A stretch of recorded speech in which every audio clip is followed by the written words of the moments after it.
આજે જે ધવલભાઈ પટેલે જે સત્ય બહાર લાવ્યા છે એ ખરેખર હકીકત છે.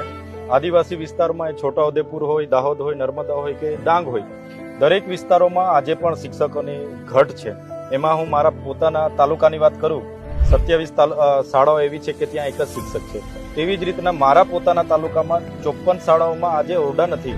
બાળકો આજે ઝાડ નીચે બેસીને ભણવા માટે મજબૂર થયેલા છે. તેવી જ પરિસ્થિતિ દાહોદની છે. દાહોદમાં 102 શાળાઓ એવી છે કે ત્યાં આજે શિક્ષણ મંત્રી, પ્રભારી મંત્રી હોવા છતાં ત્યાં આજે એક જ શિક્ષક 102 શાળાનું સંચાલન કરી રહેલા છે. એક જ શિક્ષક.